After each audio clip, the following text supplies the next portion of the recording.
Well, Khabib, congratulations on your victory. You had a great attitude all week long, despite everything that was happening. You know, I'll fight anybody, no big deal.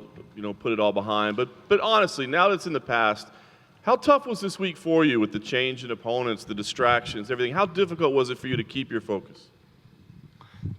What's up, everybody? Sorry about you guys waiting a long time. You know, like, if you cannot beat anyone in this division, like Max Holloway, Iaquinta, or Tony Ferguson, you know, like, you make weight, you already do very good training camp, you ready, and now, if you're gonna talk about, oh, this guy different stylistic guy, you know, I need like couple months for training for this guy, how you can call yourself champion? If you're champion, if you wanna be champion, undisputed, undefeated, you have to can beat anybody, and you know.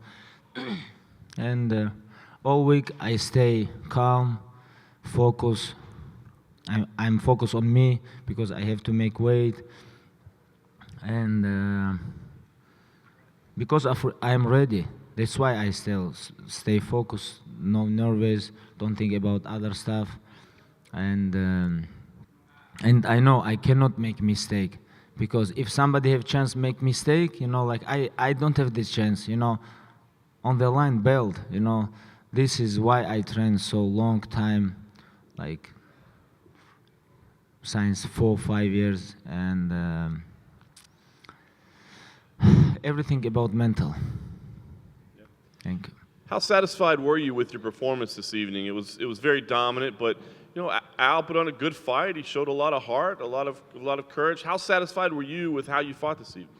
You know, like, my team is not happy with my third and fourth round, but you know, when we go to the cage, we have plan A, only wrestling. You know, when I catch Iaquinta, to be honest, I think I can take him down anytime. But like, in my mind, I think, hey, like, even I fight right now, next fight I have to fight for the 5-round fights, you know, and I think, hey, I want to stay 5-round.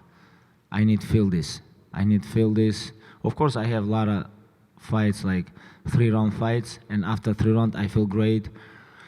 And when I go to the cage, I think, hey, I want to stay a little bit 5-round, like, watch what happened, like, feel this distance, you know.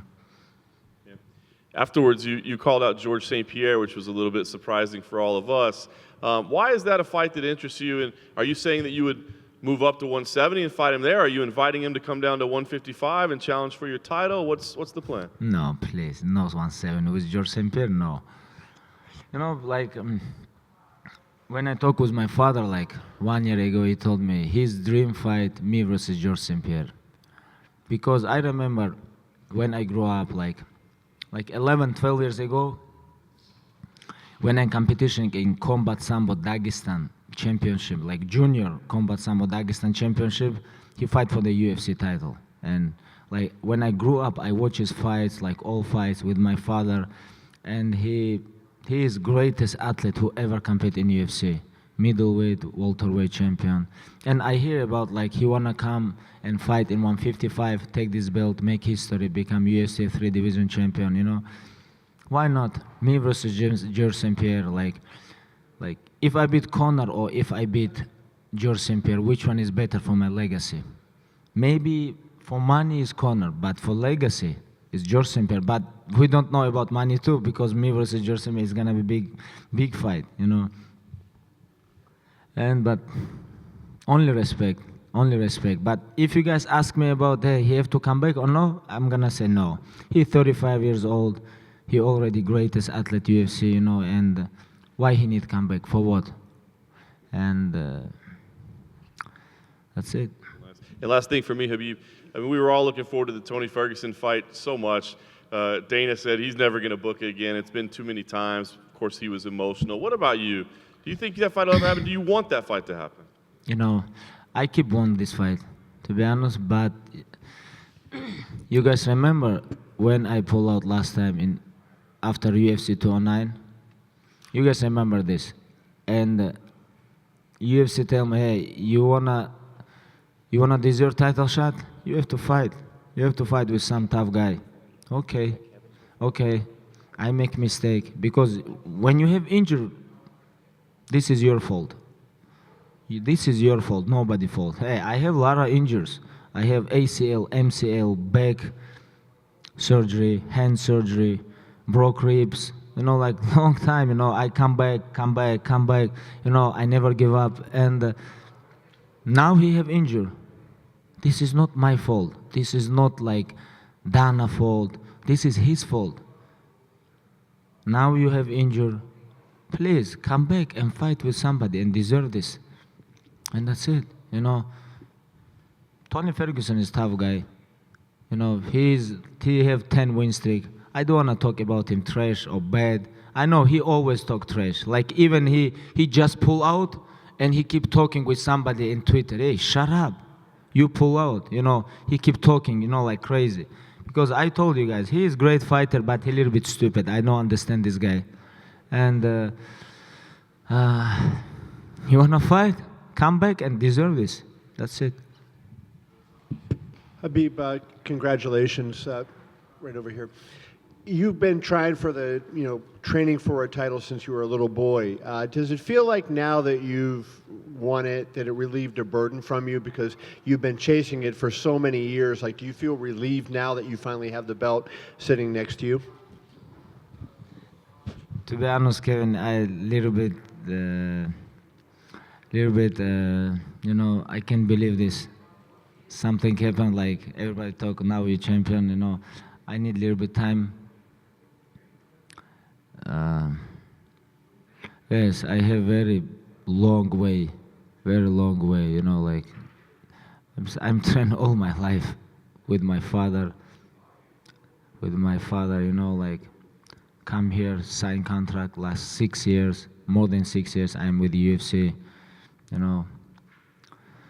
I'm very happy about this, you know, like you never know what's gonna happen tomorrow, and you have to stay loyal all the time with your team, with your coaches, with everybody who close with you. You know, sometimes like when you win belt, with belt coming like a lot of attention, a lot of money, like crazy stuff, a lot of crazy stuff, and I don't want this belt change me. You know, I wanna stay focused.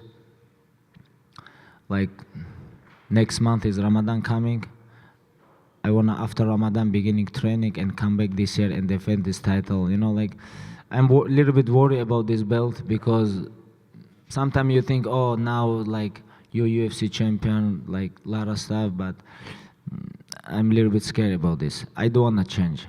I wanna be same Khabib, like before belt and after belt, and this is not about me. This is about all people around me. Did you have a chance to speak to your dad tonight? And if you did, what did he have to say? Yes, I already speak with him like little bit. He say, he talk about my jab, you know, like what are you doing, you know, because like striking is not game plan tonight. We have game plan, pressure, take him down, you know, work on ground, but sometimes, you know, I feel I'm more faster than him, and I want to use this because when you do something inside the cage, like 25 minutes inside the cage, it's more good for you than you training like 10 weeks maybe outside, like in the gym, you know. It's different. It's experience is different, you know. And I want to feel this because I have upcoming fights like even George St-Pierre, Conor or Tony, doesn't matter. All these guys tough, and I have to be ready for everything. And that's why I use a little bit jab.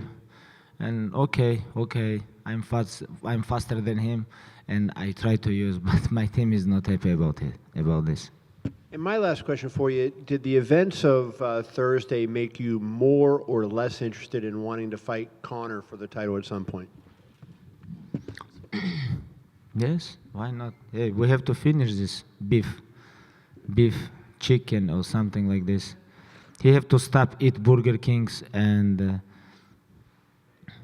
you wanna fight? Come. I told you guys, we're gonna make him humble. I told you guys, I'm gonna change this game, And now only one champion. No more fake champions, no more champion who never defend his title or something like this. Now UFC have champion, and this champion wanna defend his title. You wanna fight? Come here. Inside the cage, come. Outside the cage, let me know without camera, without like all this media or like this, like men, like he come when lot of security here, outside the bus, inside the bus, security here. Don't let me go out. Like he tried to, hey, come out like this, like why you need this show up? Like let me know, and that's it. Anytime. Khabib, you said you're scared the belt could change you, and I know you've said in the past that you don't really like the amount of attention and how famous you are back home. I assume now that you have this belt, that attention is going to get even bigger. How are you going to handle that? It's a very good question. I don't know.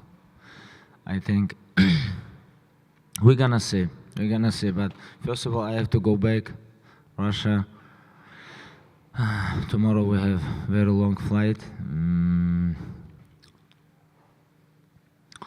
We'll see. And we're talking about Tony, Conor, George St-Pierre. Do you think at the end of the day you're undefeated? You want to continue this run going? Do you think you fight all these guys before your career is over?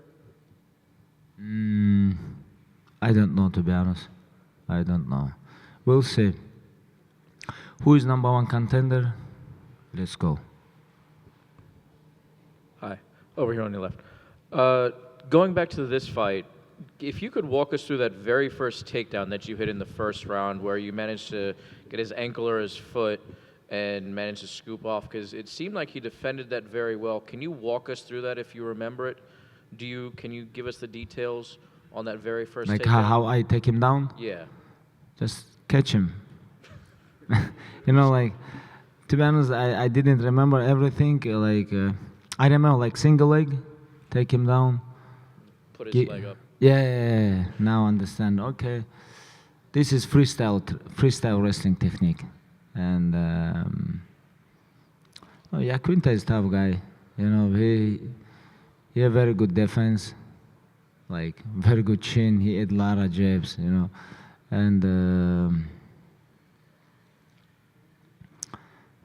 like about technique. I like take down people, I think. What do you think about this? That leads into my next question, which is in rounds 3 and 4, which your coach and team isn't happy with. It seemed to some of us, we thought it might be you really are trying out new things. You were jab and move for a round in round 3, and then fight in bursts for round 4, trying out things that you haven't done before to get experience with them in the cage. Was that what was going through your head? You said you already wanted to get 25 minutes and all that. Was it to also try new techniques? I think it's because this week I watched too much Muhammad Ali and Frazier fight. I think that's why, because like only great fights make you a great athlete, I think that's why I try to a little bit like move Muhammad Ali, but I have to watch how I move, like jab, move, jab, not hard punch, jab, move, jab, sometimes take down, jab, move.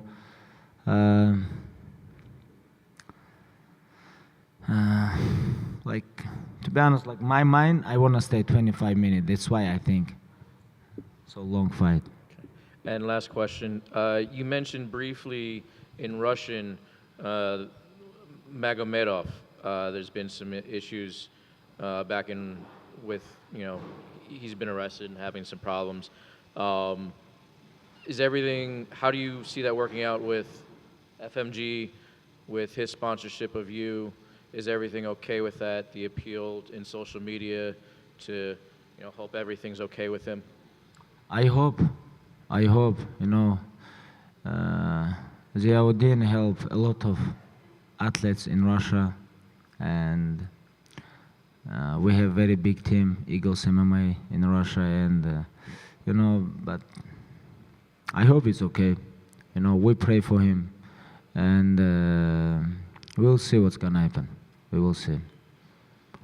Thank you. Khabib, what were you saying to Al in the early portion of the fight? It seemed like you were talking to him. What were you saying to him?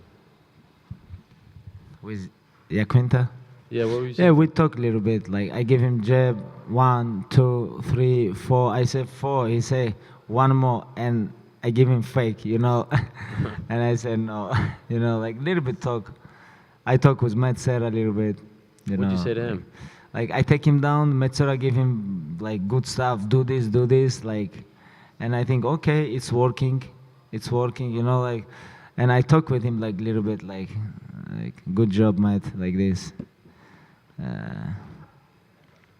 Like it's fun. Like if you can speak with your opponent, like play his with mine, if this work, why not? Why not? And but with Iaquinta, it's not working. I feel it's not working. He keep going. He is real Brooklyn gangster. He's not Burger King. He's real gangster. Come here, fight like man. Big respect for him because I watches all his fights. Like even like not this weekend or before, I follow him too. Like when he fight Masvidal, Sanchez, Pearson, Lozon, Kevin Lee, he beat a lot of tough guys. 5-win streak, and much respect him. He take this fight, and thank you so much for him. I spoke with George St-Pierre via the phone, and he said that he thinks that you and the UFC have some business to take care of at 155 before he fights you. So that's you already talk with him? Yeah. What he say? He says he thinks that you have business to take care of at 155 before he considers fighting you. I'm gonna send him a message. What would you say? Like Dia say, where you at, boy? Yeah, like to be honest, like if you ask me about Jorsim, he no need comeback. Why he need this? Like he already greatest athlete. Why he need comeback or fighting? Like make 155. He may never fight 155. I don't know. Do you concede that if you fought Conor, it would be the biggest fight in UFC history? That everything that happened, they showed it on Embedded. No one's shying away from it. If he comes and fights you, given They already promote this fight, right? What do you think? It's gonna be a big fight. 2 million pay-per-views at least. What do you think? I hope he's gonna fight. We have to fight. Like make world tour. Yeah. Everywhere, like Tokyo, Moscow, Dublin, Los Angeles, like Rio. Big world tour, promote this fight and fight end of the year, like biggest arena in the world, Madison Square Garden. Why not? Or maybe in Zaire or Philippines. Doesn't matter. Like I'm here. Hey, he wanna become lightweight champion. He have to fight with me.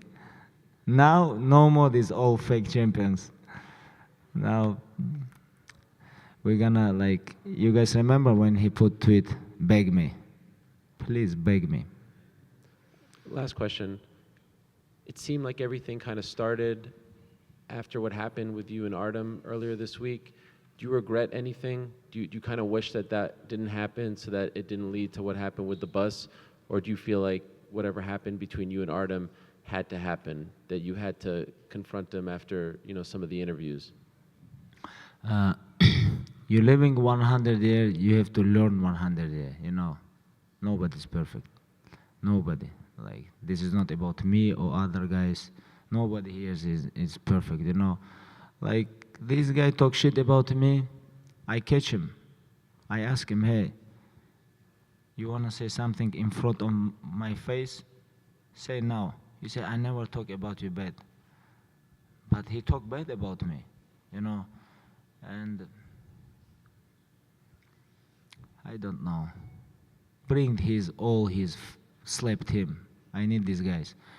We need to finish these things, beef, chicken, whatever you want, guys. Like, we have to finish this, you know. It's gonna be very big fight. It's gonna be very big fight, I think. Let's go. I am ready for this, you know. November, September in Moscow, November, New York, like anytime. Let's go. Let's fight in Africa or somewhere. I'm here. Thank you.